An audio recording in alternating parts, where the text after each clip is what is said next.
Donc, l'initiative, le service e-ordonnance suisse, c'est un projet important dans le domaine de la santé, une initiative qui est portée par les deux fêtières, Pharma Suisse et la FMH. Et HIN a, dans le cadre de ce projet, un rôle, on va dire, de facilitateur, de coordinateur, euh, qui est notamment, ben, comme on le fait aujourd'hui avec Pulse Medica, de soutenir les fournisseurs de logiciels primaires dans l'intégration de ce service et également de faire le lien avec les associations médicales, les associations cantonales de professionnels de la santé, pharmaciens et médecins notamment, pour l'implémentation du service.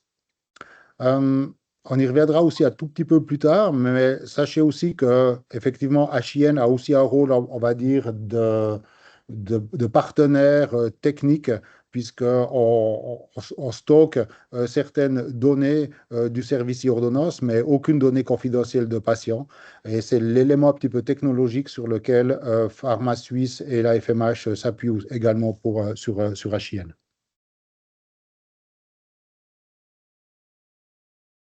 Donc, le principe du service e-ordonnance, bah, c'est notamment de faire en sorte que le traitement médicamenteux est sécurisé et faciliter en fait l'utilisation, que ce soit dans le cabinet médical ou en pharmacie.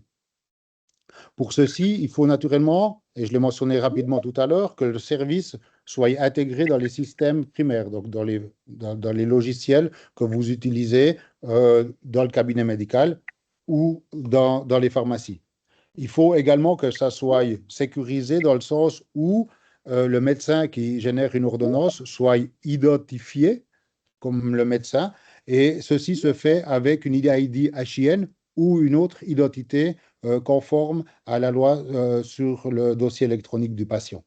Euh, donc, le cadre il est d'abord et premièrement au niveau de la sécurité, mais au niveau du conforme, au niveau du légal également. Sachez également qu'il est exempt de frais, qui peut fonctionner ou pas avec le dossier électronique du patient, c'est-à-dire qu'il peut être lié ou pas avec le dossier électronique du patient. Et ça, c'est important. Et un élément aussi important, c'est que, et je l'ai mentionné aussi tout à l'heure, HIN ou Pharma Suisse ou la FMH ne centralise pas des données sensibles, c'est-à-dire les données du patient, les données du médecin. La prescription n'est pas centralisée sur un serveur quelque part dans les fêtières ou HIN ou ailleurs. Toutes les données liées à l'ordonnance sont dans le QR code. Le seul élément que HIN stocke, c'est le statut de l'ordonnance, donc de savoir si c'est une ordonnance valide, signée par un professionnel de la santé, avec une ID HIN ou une autre ID conforme, et le statut de l'ordonnance dans le sens où, et ça je pense, mon avis c'est que c'est un grand avantage dans le cadre de ce service e-ordonnance, si le patient va dans une pharmacie, et la pharmacie traite l'e-ordonnance suisse, au moment de la délivrance, le système primaire de la pharmacie va se connecter sur ce serveur central d'HIN où est stocké les statuts et va contrôler si les médicaments ont déjà été délivrés ou partiellement été délivrés. S'ils ne sont pas délivrés, la pharmacie pourra les délivrer, et ils sont déjà délivrés, le personnel en pharmacie aura un message comme quoi les médicaments ont déjà été prescrits. Donc, en termes de sécurité, je trouve que cet élément-là est très important. Donc, la condition préalable à l'utilisation du service e-ordonnance, ben, c'est naturellement de travailler avec un logiciel primaire qui a intégré le service, comme Pulse Medica, et qu'au niveau des cabinets médicaux, le médecin ait une EID personnelle. Comme je l'ai mentionné tout à l'heure, généralement, les médecins ont une EID HIN pour ceci.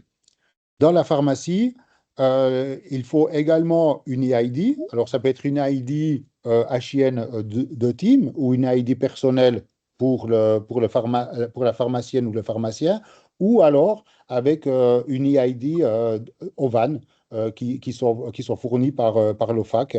Cette EID est également compatible avec le service e-ordonnance. Et également, naturellement, j'aurais tendance à dire, un système d'information dans la pharmacie qui a intégré le service e-ordonnance suisse.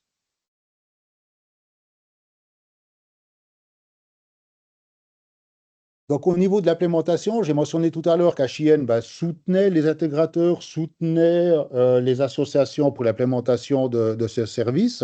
Quel est le statut aujourd'hui? Aujourd'hui, à peu près 90% des cabinets médicaux ont la possibilité d'utiliser le service, puisque la très grande majorité des systèmes primaires ont intégré le service.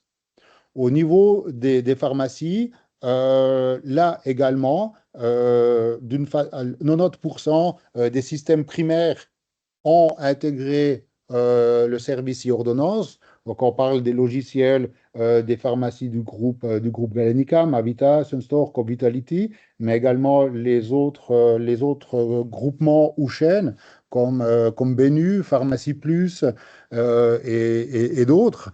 Mais c'est pour vous montrer qu'aujourd'hui, ben, finalement, le lien entre, sur ce service-là, le lien entre les médecins et les pharmacies sont à jour et fonctionnent. Les pharmacies qui veulent tout de même utiliser le service e-ordonnance, mais qui n'ont pas encore un système primaire qui a intégré le service, est possible de le faire via une plateforme dédiée avec le désavantage qu'il n'est pas lié au système primaire, par exemple pour le suivi du dossier patient ou de la facturation. Mais globalement, 100% des pharmacies pourraient utiliser le service e-ordonnance de cette façon-là. Mais encore une fois, aujourd'hui, bah, comme 90% des pharmacies ont un système qui a intégré le service, cette option-là n'est pas très utilisée. Donc, au niveau des cabinets médicaux, au niveau des pharmacies, le déploiement s'est très bien passé. Aujourd'hui, on va dire que le défi, si je peux m'exprimer comme ça, ou le focus est plus mis sur les hôpitaux. Donc, on est également, au terme de projet, en discussion avancée avec certaines, un peu moins avancée avec d'autres hôpitaux universitaires ou cantonaux ou d'autres institutions pour implémenter également l'e-ordonnance dans les hôpitaux. Donc, les systèmes primaires des hôpitaux ben, ont également intégré pour la plupart le service e-ordonnance. Et maintenant, ben, il y a un peu de change management, on va dire, dans les hôpitaux, dans les grandes institutions pour implémenter et que les médecins utilisent le service e-ordonnance.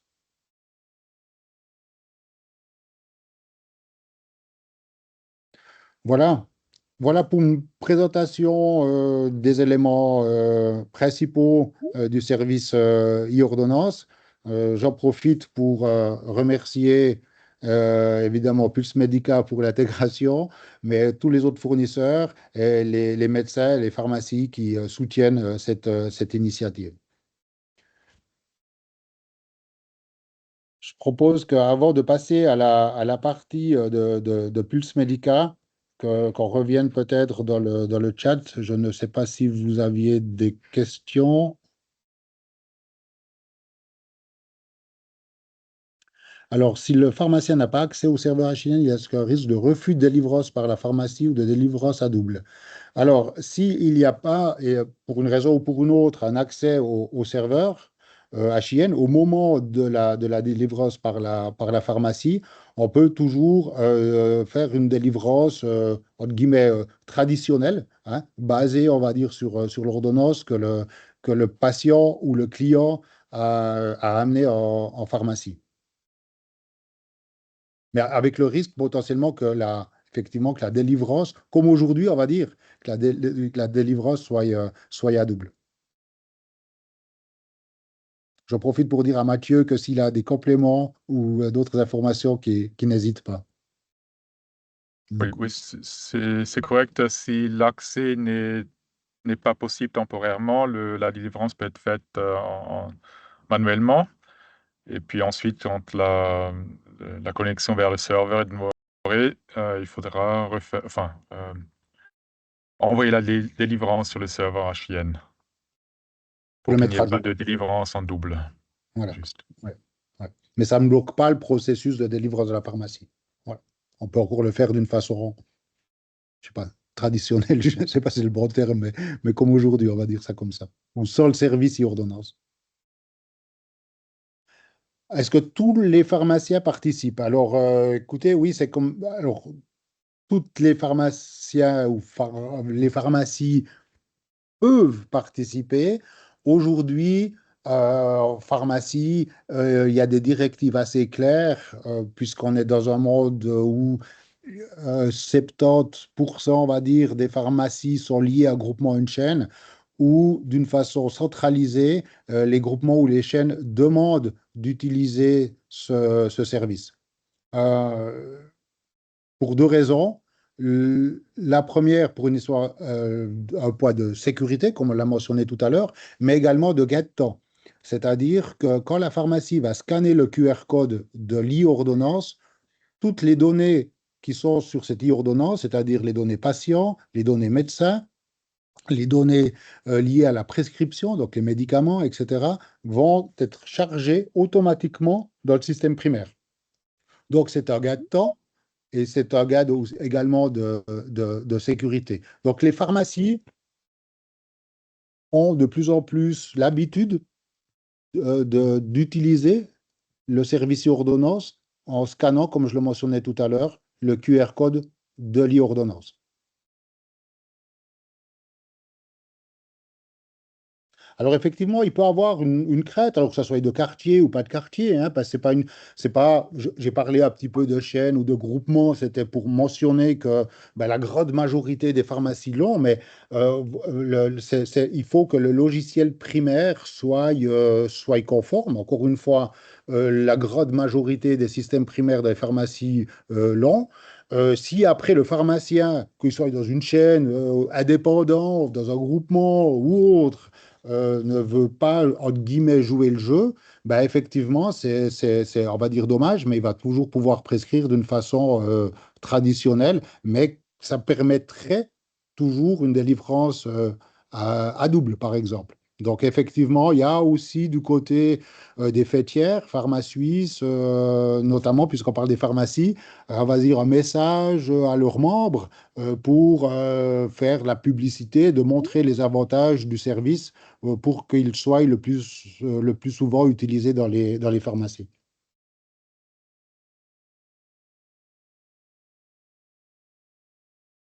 Exact. Donc, bonjour, pas de souci pour le retard.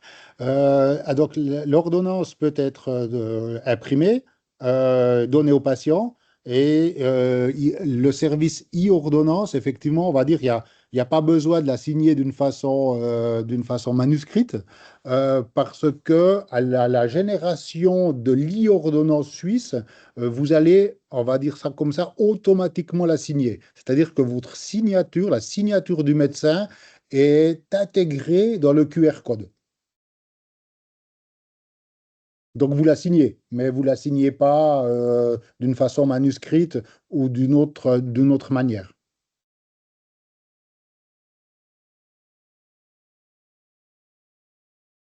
Parfait, on pourra toujours reprendre des questions, hein. N'hésitez pas à les poser dans le mode de conversation comme mentionné tout à l'heure.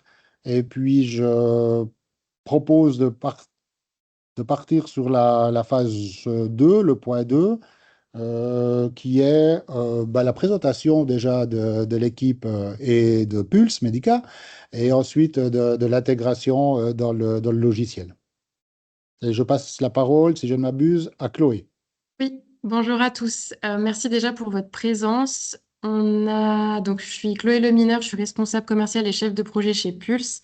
Je pense que certains nous connaissent déjà, mais je vais donc me représenter. Donc, j'accompagne les prospects et nos clients sur la partie voilà, démo, paramétrage, la mise en place de nouveaux modules. Donc, d'où ma présence aujourd'hui pour justement vous montrer le fonctionnement et l'intégration du service e-ordonnance dans Pulse. Et j'ai l'honneur aujourd'hui d'être accompagnée de Mathilde Thibault, qui est développeuse chez nous et qui a été en charge d'intégrer ce service et qui est là aussi justement pour potentiellement répondre à d'éventuelles questions un peu plus techniques.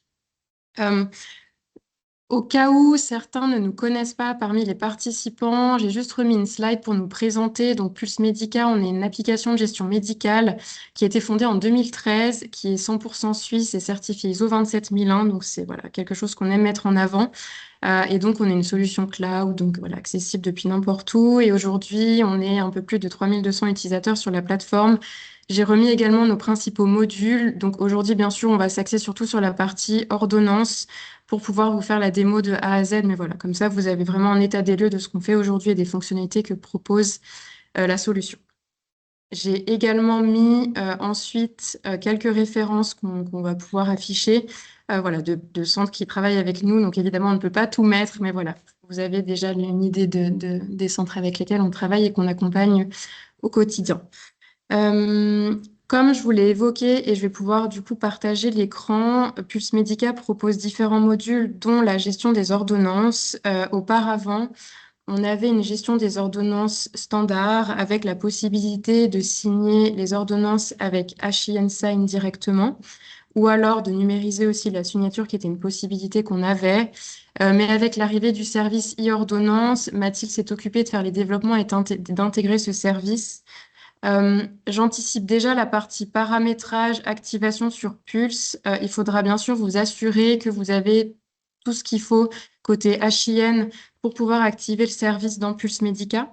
Et je vous montrerai à la fin, on a créé tout un article d'aide pour vous accompagner sur cette partie configuration et activation du service. C'est très simple. Je vais y revenir juste à la fin pour vous montrer et vous accompagner là-dessus dès que vous souhaiterez l'activer. Ensuite, au niveau de la création des ordonnances sur Pulse, ce qui va changer, c'est à partir de la génération de l'ordonnance. Comme certains, je pense, le savent, sur Pulse Medica, on a plusieurs moyens de créer une ordonnance. Soit on la crée directement depuis le suivi médical, soit on peut aller également se rendre dans le dossier du patient. Ce que je vais faire pour cette démonstration, c'est que je vais d'abord vous montrer dans le suivi médical et après, je vous montrerai également voilà, l'historique et comment créer aussi l'ordonnance directement depuis le dossier patient. Ce que j'ai fait pour ce webinaire, c'est que j'ai créé un rendez-vous pour mon patient fictif, Monsieur Schmitt, et donc je vais pouvoir accéder au suivi médical. Je vais démarrer la consultation. Pour les personnes qui sont déjà utilisatrices de Pulse, cette page vous parle certainement et vous savez qu'on peut tout à fait l'adapter, la paramétrer. Pour ceux qui ne seraient pas encore utilisateurs de Pulse Medica, on a l'avantage chez nous de pouvoir afficher et moduler cet espace de suivi médical comme on le souhaite et de pouvoir mettre la création d'ordonnance plutôt sur une page, sur la première page ou autre. Ce qu'on a fait, nous, sur cet espace de démonstration, c'est qu'on a été mettre ici la création d'ordonnance dans un onglet dédié à la médication. Ensuite, on a ajouté le Medjet ici ordonnance qui se présente comme ceci. Donc, au niveau de la création d'ordonnance, on a plusieurs possibilités. Si jamais c'est un nouveau patient, vous n'avez pas encore créé d'ordonnance, vous avez ici le bouton plus qui vous permet de créer une ordonnance vierge ou de créer des ordonnances types. Parce que dans Pulse, vous avez la possibilité de vous créer des canevas d'ordonnance, des modèles prédéfinis et de pouvoir ensuite adapter la prescription. Vous pouvez sinon ici cocher et de nouveau prescrire les médicaments de plusieurs ordonnances pour faire un renouvellement par exemple. Moi, je vais partir d'une ordonnance vierge sur laquelle je vais pouvoir ajouter mes médicaments. Je clique ici. Donc, sur la création de mon ordonnance, ici, rien n'a changé. On a juste les petites étapes qui ont du coup été modifiées pour avoir un système plus fluide au niveau de la création d'ordonnance, mais on reste sur cette même page avec la date de l'ordonnance, le choix du renouvellement, le cas si c'est une maladie ou accident, et ensuite le choix de l'article avec le plan de traitement ici à côté. Ici, rien n'a bougé. Donc, je peux ajouter mon article ici avec les interactions médicamenteuses qui apparaissent. Ici, au niveau de la prescription, pareil, rien n'a changé par rapport à ce que certains connaissent déjà. Vous pouvez choisir ici le renouvellement et ajouter à l'ordonnance ici avec le médicament qui s'est ajouté. Donc ça, c'est vraiment pour aller venir enrichir et ajouter les médicaments à l'ordonnance. Une fois que vous avez fait donc tout ce process-là pour pouvoir prescrire, vous avez le bouton suivant qui va vous permettre de préparer et de choisir le modèle d'ordonnance que vous souhaitez éditer. À savoir, à ce moment-là, que par exemple, si vous souhaitez que votre assistante prépare votre ordonnance, mais voilà, elle pourra pas générer la e-ordonnance puisqu'il faut votre e-ID et que vous signez vous-même l'ordonnance, mais elle pourra tout à fait la préparer et ensuite, tout en bas, enregistrer comme brouillon. Donc ça, je tenais aussi à vous rassurer là-dessus. Elles pourront continuer à préparer les ordonnances si vous le souhaitez, et comme ça, vous aurez juste à valider et à l'envoyer par mail ou à l'imprimer directement. Donc ça, c'est une option qu'on conserve aussi ici. Donc, sur le menu ici, sur la gauche, je vais avoir le choix du type d'ordonnance. Donc, si vous avez fait correctement la configuration du service dans Pulse, automatiquement, vous aurez la e-ordonnance qui est disponible. Si la configuration n'a pas été mise en place, voilà, vous serez d'office sur la génération d'une ordonnance standard avec également le brouillon qui s'affiche sur le côté. Ensuite, vous pouvez ici avoir plusieurs options. Donc, vous pouvez indiquer le poids du patient sur l'ordonnance. Automatiquement, l'ordonnance va se mettre à jour avec les données patients qui viennent s'ajouter au fur et à mesure. Et vous avez aussi cette possibilité d'intégrer les allergies médicamenteuses. Sur la e-ordonnance, vous avez une section commentaires où apparaissent les différentes indications, le poids et les allergies. Donc, automatiquement, Pulse va venir ajouter ces informations. Je précise aussi au niveau des allergies médicamenteuses que c'est basé sur notre nouveau Medjet allergie et intolérance. Comme ça fait le lien tout de suite avec ce qui est structuré dans le dossier médical du patient. Une fois que votre ordonnance est préparée, donc comme je vous l'ai dit, soit votre assistante l'enregistre en tant que brouillon et vous pouvez ensuite l'éditer et la valider. Sinon, si vous êtes déjà en tant que médecin en train de faire votre ordonnance, donc là, vous avez votre brouillon qui s'affiche et vous pouvez cliquer sur Générer et soit l'envoyer par email directement à la pharmacie. Pour ceux qui le savent aussi, on a l'annuaire des pharmacies dans Pulse. Comme ça, vous pouvez mettre la pharmacie habituelle du patient et envoyer un mail beaucoup plus facilement et envoyer la e-ordonnance directement à la pharmacie. Sinon, vous pouvez tout à fait ici la télécharger. J'ai une fenêtre intermédiaire qui s'est ajoutée, qui nous demande d'autoriser l'accès à l'application.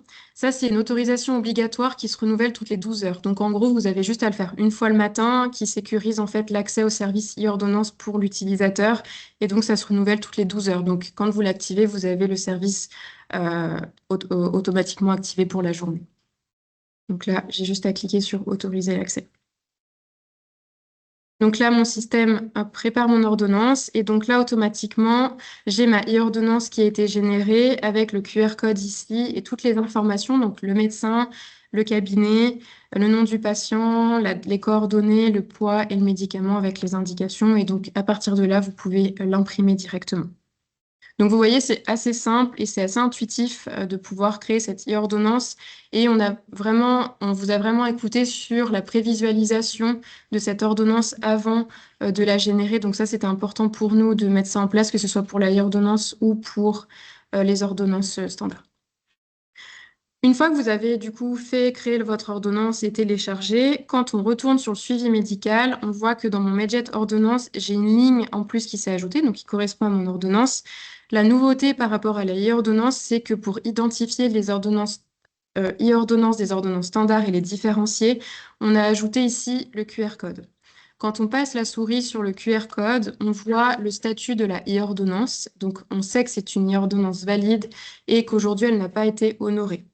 On voit à quelle date elle a été créée et au moment où la pharmacie va faire la délivrance des médicaments, il y a un système automatique qui connecte les informations à Pulse et qui va vous permettre de voir le statut de l'ordonnance évoluer et de voir s'il y a eu de la délivrance partielle ou totale des médicaments de l'ordonnance. Comme ça vous donne un meilleur suivi, une meilleure traçabilité des médicaments qui sont remis à vos patients. Donc ça, c'est toutes les informations qui sont stockées au niveau du Medjet suivi médical. Je vais quitter maintenant ici ma consultation. Je vais accéder pour vous montrer à la partie dossier du patient. Donc là, je vais pouvoir soit passer la souris sur le rendez-vous et accéder directement au dossier ou alors Certains, je pense, le font aussi par là, accéder directement via la recherche rapide.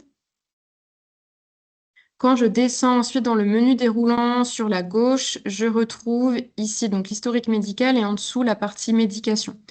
Donc c'est là aussi où vous pouvez, en dehors d'une consultation, créer une ordonnance. Donc il y a plein de possibilités aussi. Vous avez le raccourci en haut pour créer également une ordonnance depuis ce bouton-là ou alors depuis la médication. Ça, c'est en fonction des préférences de chaque utilisateur. Et donc, vous avez également ici cette même possibilité de pouvoir créer l'ordonnance avec les mêmes étapes de création d'ordonnance, l'ajout des médicaments et après le choix du modèle d'ordonnance. Je reviens juste ici en enregistrement comme brouillon. Si une personne tierce vous prépare l'ordonnance et l'enregistre comme brouillon, vous avez dans la liste des ordonnances du patient une petite pastille qui indique que l'ordonnance a été enregistrée en tant que brouillon, donc elle n'est pas valide et n'a pas encore été transmise, donc le QR code n'est pas affiché. À ce moment-là, vous avez les 3 petits points pour éditer l'ordonnance et le système ensuite est le même. Vous pouvez faire suivant et enregistrer et imprimer pour pouvoir, ou envoyer par mail pour pouvoir valider et empêcher ensuite la modification de l'ordonnance pour la gestion et le suivi. Je vais donc ensuite juste terminer sur la partie plutôt configuration. Donc, c'est assez rapide de vous montrer cette fonctionnalité-là. Je pense que même certains de nos utilisateurs avaient déjà commencé à s'en servir. Pour ceux qui souhaiteraient l'activer ou qui seraient intéressés, donc je vous invite à prendre contact directement avec HIN, au moins pour vérifier que le service est correctement activé. Et ensuite, dans les paramètres de l'application et dans les préférences en tant que médecin, vous aurez une préférence dans la partie médication, où là, vous pourrez activer le service e-ordonnance. Bien sûr, ce qu'on a fait pour vous accompagner là-dessus, c'est que dans notre centre d'assistance, vous avez ici donc l'accès au site d'assistance avec une catégorie qui s'appelle ordonnance et plan de traitement. Et vous pouvez ici avoir un article d'aide sur activer le service d'e-ordonnance, donc le service d'ordonnance électronique, avec les différentes informations, comment est-ce qu'elle fonctionne et comment l'activer dans Pulse Médica. Donc, vous avez toute une marche à suivre pour pouvoir l'activer librement. Juste bien vérifier auprès d'HN que tout est activé au site de leur côté. Et puis, bien sûr, si vous êtes bloqué ou si vous avez des questions, n'hésitez pas à prendre contact avec le support. On est le plus réactif possible par rapport à l'ajout de ce nouveau service et on vous accompagne volontiers pour l'activer avec vous et tester ensemble que tout fonctionne correctement. Donc voilà, on se tient vraiment à votre disposition, que ce soit le support ou Mathilde sur la partie technique. Voilà, j'espère que ça a été assez clair. Mathilde, si tu veux rajouter des choses, si tu as des choses, ça va. Il y a quelques questions qu'on va pouvoir prendre. Ok, parfait. C'est une démo assez rapide, comme vous le savez, c'est un service qui vient juste s'ajouter, mais voilà, j'espère que ça a été assez clair pour tout le monde. Très clair, merci beaucoup Chloé. Peut-être juste avant de répondre aux différentes questions qu'il y a dans le mode de conversation, peut-être un petit mot sur l'EID HIN. Chloé l'a mentionné aussi pendant la démo, je l'ai mentionné également en cadre d'introduction comme prérequis à l'utilisation du service e-ordonnance.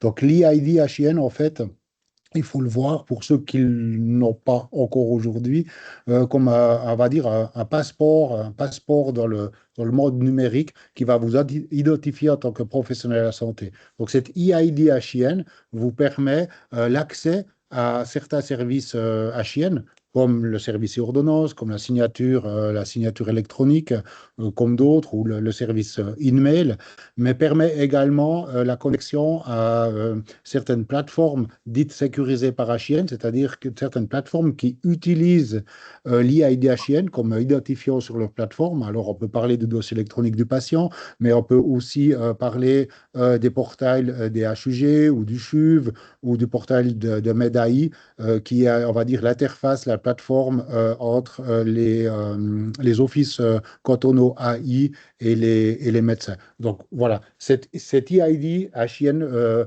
est, on va dire, encore une fois, un passeport dans le monde numérique pour les professionnels de la santé.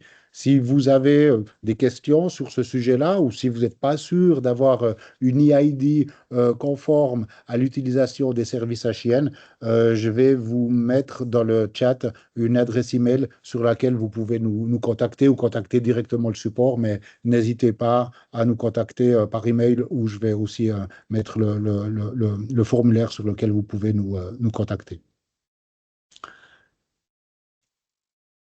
Alors, peut-être je me permets juste de répondre à la dernière question puisqu'elle est un peu liée aux EID, puis après on remontera, on va dire, dans le temps des questions avec plaisir. Est-il possible d'utiliser une autre EID autre que HIN, TrustX ou VoID?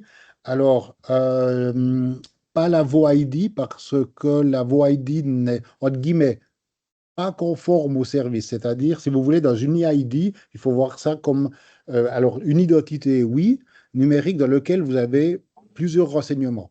Et dans la VoID, elle est plutôt destinée, on va dire, aux citoyens. Hein. Moi, j'ai une VoID, mais dans la VoID, ça ne sera pas spécifié que, par exemple, vous êtes médecin et il n'y a pas votre GLN, par exemple. Et tout ça, c'est des informations des attributs, des renseignements que l'EID a besoin pour être conforme au service e-ordonnance suisse notamment. La TrustX, donc elle est utilisée dans les pharmacies, comme je le mentionnais tout à l'heure. Hein, donc je parlais d'OFAC, d'OVAN, c'est la Trust ID. Après, je vais juste poser la question à Mathieu. Est-ce que c'est des médecins qui ont une Trust X? Est-ce qu'ils peuvent générer, eux, une e-ordonnance ou c'est que les pharmacies qui ont une Trust X qui peuvent délivrer l'ordonnance? Je suis plus sûr, Ce là. sont seulement les pharmacies. À l'instant, nous sommes discutons avec Elka, la compagnie derrière Trust ID, pour savoir si les médecins peuvent utiliser leur Trust ID au futur. Mais pour l'instant, il nous manque les attributs, comme tu l'as dit, la GLN, le numéro RCC, Ouais. qui ne sont pas inclus dans la Trust ID. Alors pour Merci l'instant, beaucoup. pour la création, enfin pour signer une ordonnance, c'est seulement l'ID HIN. Et pour la délivrance, c'est l'Ovan ID, enfin la Trust ID pour les pharmacies, et puis l'ID HIN. Parfait.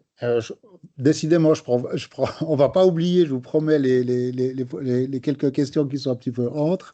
Peut-être juste quand même, puisque Mathieu, tu es là encore, les ordonnances à souche peuvent aussi se faire d'une façon électronique. Je sais qu'il y avait aujourd'hui des limites, des discussions aussi avec les différents partenaires pour faire évoluer ceci. Est-ce qu'il y a les limitations encore en termes de type d'ordonnance ou d'ordonnance à souche, notamment par rapport à l'exemple et à la question? Euh, Tu m'expliques vite ce que c'est une ordonnance à souche? Tu peux couper son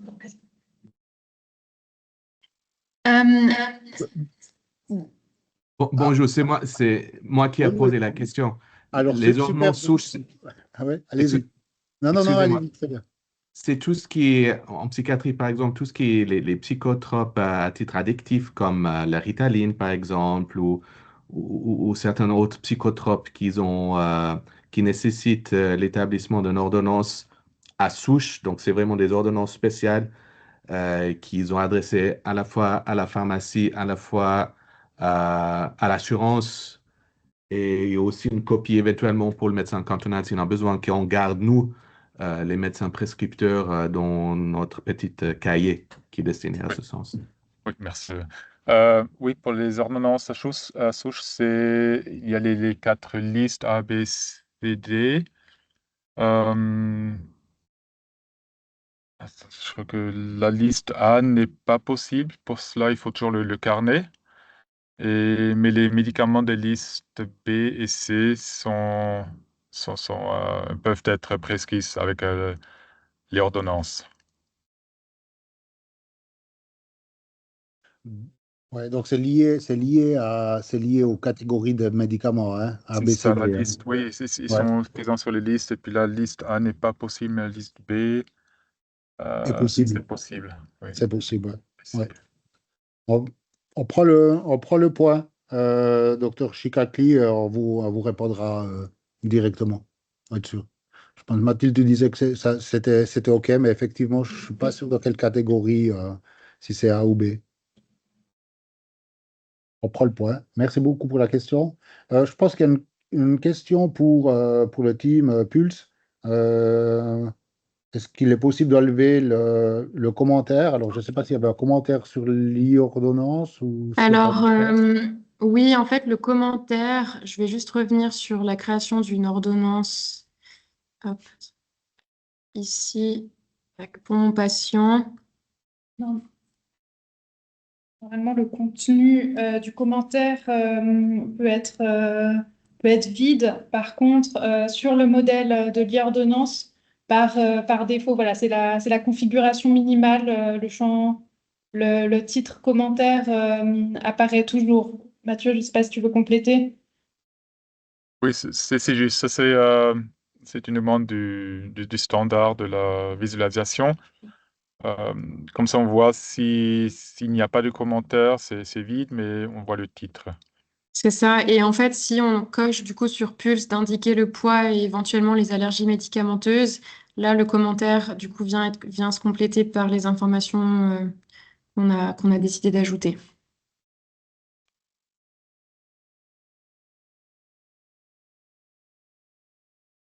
Parfait. Merci beaucoup. Euh, Moi, je vais juste reprendre la question hop, de Monsieur Schwartz. Donc, je complète aussi. Donc, même sur Pulse, il n'y a pas de coût supplémentaire pour l'activation de ce service. C'est inclus déjà dans le module de base ordonnance. Donc voilà pour cette réponse. Et ensuite, pour la doctoresse Lip, est-ce que l'assistante médicale peut générer des ordonnances depuis son propre compte Pulse s'il y a plusieurs médecins dans le cabinet avec des HIN différents? Oui, parce qu'en fait, le service EID est configuré par utilisateur. Donc chaque utilisateur médecin pourra configurer son service HIN différent. L'assistante médicale n'aura aucun HIN configuré, mais par contre, elle pourra préparer les ordonnances. Et ensuite, en fonction du médecin qui validera l'ordonnance, et ben là, on prendra le bon EID HIN associé au mhm. docteur qui est en train de générer l'ordonnance. Donc ça, c'est tout à fait possible. Il faudra juste bien activer le service par utilisateur. Et donc ça, vous avez la marche à suivre et puis ben, le support qui est là pour, au téléphone pour vous accompagner aussi si vous souhaitez. Je vais juste lire aussi la question suivante.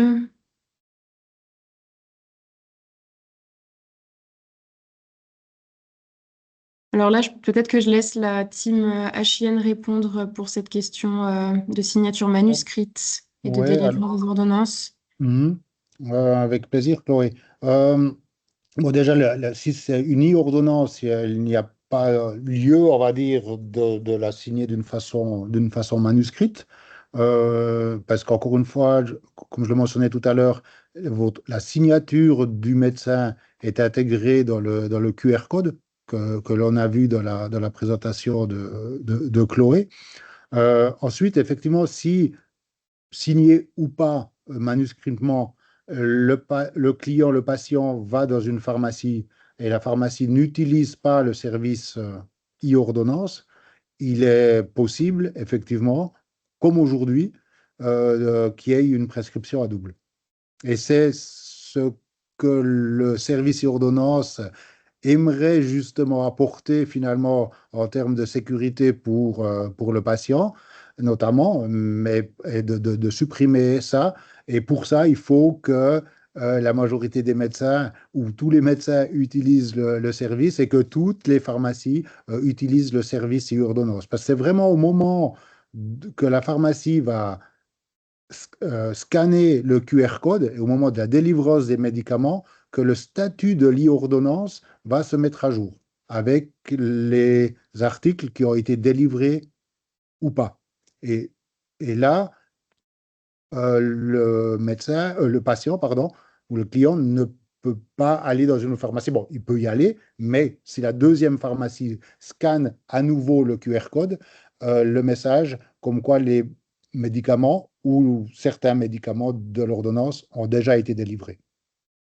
Donc, il n'y a pas quelque chose, si vous voulez, on ne revient pas en arrière par rapport à aujourd'hui. Ça, c'est déjà, entre guillemets, malheureusement possible, mais on essaie d'améliorer ceci avec ce service e-ordonnance suisse avec un statut centralisé et mis à jour lors de la délivrance de l'ordonnance.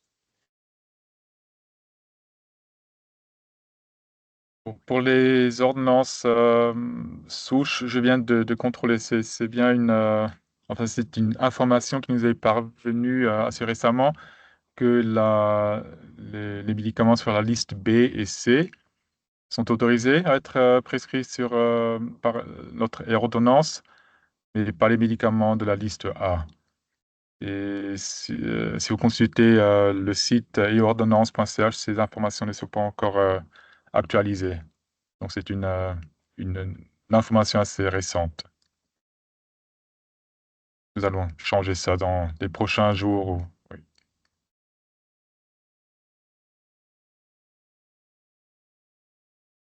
Alors, il me semble qu'on a juste une dernière question. Alors, pour la fenêtre d'autorisation, oui, nous, dans Pulse Medica, ça a été configuré pour qu'elle s'affiche uniquement toutes les 12 heures. Donc, il faut bien vous assurer que vous soyez bien connecté sur votre client HIN et ensuite, comme ça, vous pouvez autoriser l'accès une seule fois par jour. Et par contre, ensuite, je n'ai pas la réponse, donc peut-être que je laisserai l'équipe HIN répondre pour le mail qui est envoyé systématiquement dès qu'une e-ordonnance est générée. Parce que c'est pas Pulse qui envoie ce mail. Un mail est envoyé pour chaque connexion, c'est-à-dire toutes les 12 heures, mais pas pour chaque ordonnance créée. Oui, bonjour. C'est moi qui ai posé la question. Vous m'entendez? Bonjour. Oui. Bonjour. En fait, à chaque fois que je crée une ordonnance, il y a la fenêtre autorisée HIN à accéder, je pense à Pulse, je crois que c'est dans ce sens. Donc, pour chaque ordonnance, je mets autorisé et pour chaque ordonnance, je reçois un mail derrière. Donc, si on a plusieurs ordonnances par jour, à chaque fois, j'ai dû cliquer sur autoriser et à chaque fois, ça envoie un mail que j'ai fait cette manipulation-là. Après, je ne sais pas Ok. pour les autres collègues s'ils ont la même expérience. Alors, ce que je vous propose de faire pour qu'on prenne votre cas plus en particulier en dehors de ce webinaire, c'est que soit vous pouvez nous rappeler au support dans la journée ou même dans la semaine, et comme ça, on fait un partage d'écran et on voit avec vous s'il y a des choses à adapter, des choses à clarifier, et comme ça, on vous accompagne pour éviter que vous soyez submergé de mails à chaque fois que vous vous connectez au service. Si ça vous va, on peut faire comme ça avec le support. Normalement, vous ne devriez pas avoir à revalider ça s'il n'y a pas 12 heures qui se sont écoulées. Donc, volontiers pour regarder ensemble. Très bien, Mhm. merci, je vous rappellerai. Merci. Ok, parfait.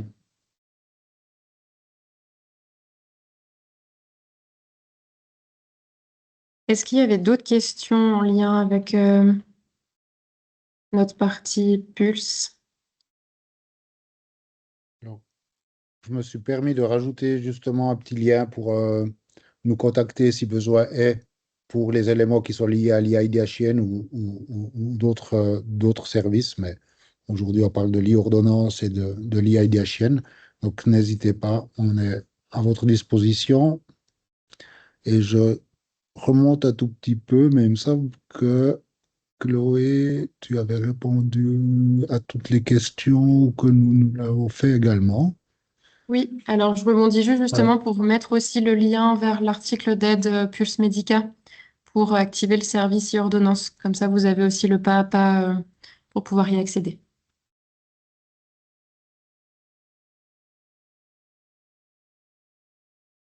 Parfait.